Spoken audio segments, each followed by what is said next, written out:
क्योंकि अगर कॉन्फिडेंस पैदा करना चाहते हो तो ताकत पैदा करो। कोहरा पड़ रहा है ना, तब पर भी ट्रक वाले चला रहे 50-60 पे सड़क पे। क्यों?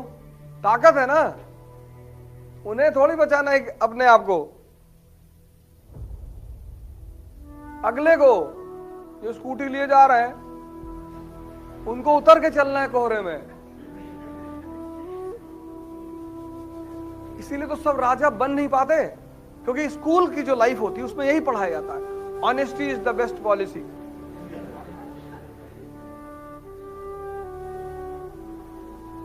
तुम पकड़ लिए। और वो कालीन भैया,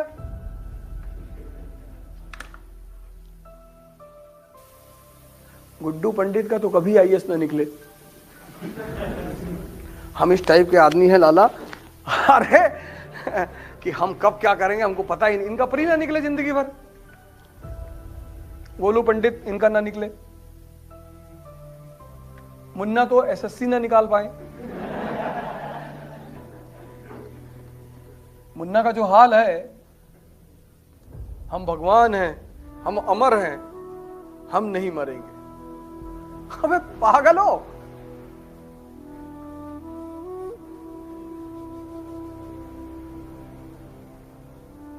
दद्दा त्यागी है आईएएस निकालने वाला स्टफ, लेकिन दद्दा त्यागी जो है वो हाइट से मार खा जाएंगे। अब सोचो मुन्ना को तुम किसी से मिलने गए, उसके बाप की बुराई उसके लौटे के सामने कर रहे हो, क्या भाई ये दद्दा है? तुमको बोलने की तमीज नहीं, तुमको समय की परख नहीं है।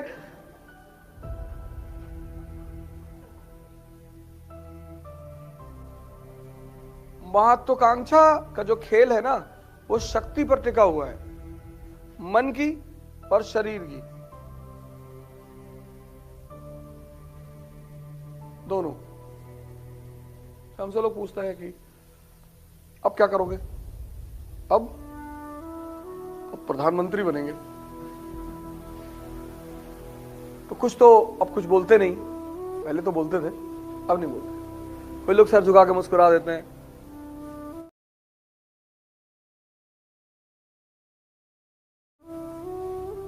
कुछ लोग किसी और से कहते हैं बने ना बने तुम्हारी जान तो लिए ही ले रहे कह के।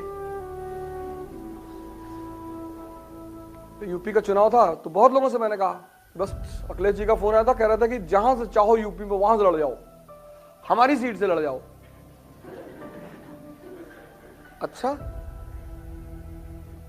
नहीं, तुम समाजवादी वैसे जीतेगी नहीं। नहीं नहीं, तो योगी जी भी तो कह रहे गोरखपुर से लड़ जाओ। और बहन जी कह रही थी कि कोई दिक्कत नहीं है, तुमको राज्यसभा भेज देंगे। हम लड़े ना लड़े, राज्यसभा जाए ना जाए, तुम तो नहीं सो पा रहे हो ना।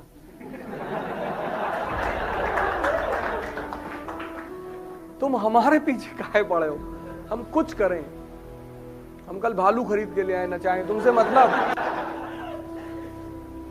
यही तुम्हारा दर्द है, तुम दूसरों को इतना देखते हो, इतने उनसे ज्यादा वो हो जाते हो, और हर आदमी तुम्हें छेड़ रहा। छोड़ दो इसको, मजा लो। तारीफ सुनने का मजा भी तब आएगा जब तुमने गाली सुनी है। जैसे आज राहुल जी को बहुत दुख होता होगा, इन्होंने कभी गाली नहीं सुनी होगी। राजा के खानदान, मुगल फैमिली, गांधी फैमिली। तो जब लोगों ने पप्पू कहना शुरू हो गया होगा तो बेचारे को कितना दर्द हुआ होगा। एक बार तो पार्लियामेंट में वो खुद ही कह दिए खड़े होकर कि हाँ मैं पप्पू हूं। अरे सब हंसने लगे, इतना खींच गए बेचारे की करे क्या। गए बेचारे मोदी जी को गले वले लगाए। तो अब ये उनकी प्रैक्टिस चल रही गाली सुनने की।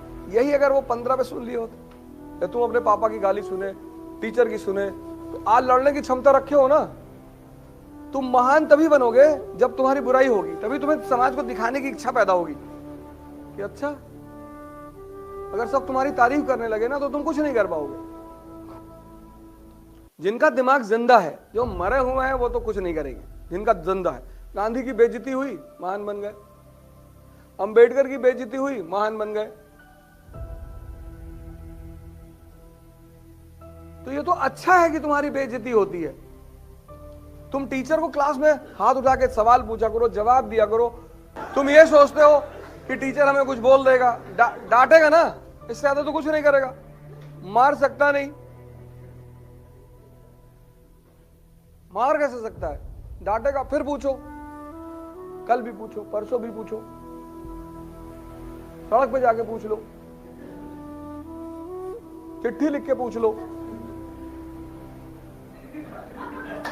गाड़ी से आता हो तो गाड़ी पे चिपका दो कागज।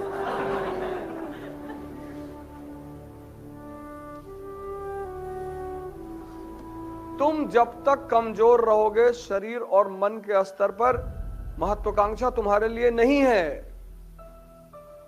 क्योंकि मन का मतलब है द्वंद्व, और कमजोर आदमी तुरंत द्वंद्व का शिकार हो जाता है।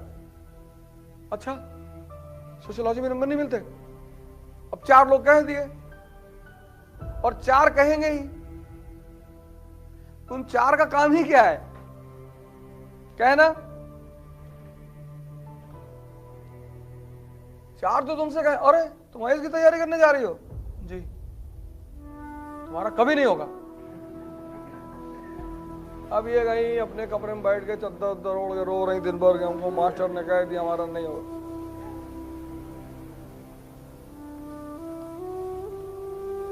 क्योंकि समाज में भी तो मरे हुए लोगों की संख्या बढ़ गई है ना। अब तुम ऐसे समाज में घिरे हो जहां 90% लोग, इसीलिए शिवाजी क्यों महान है? क्योंकि जिसके साथ वो रह रहे हैं, गुरु रामदास, मुगल एम्पायर से लड़ना, और वो भी औरंगजेब से, इतना खतरनाक बादशाह, पूरे भारतीय उपमहाद्वीप पर कब्जा।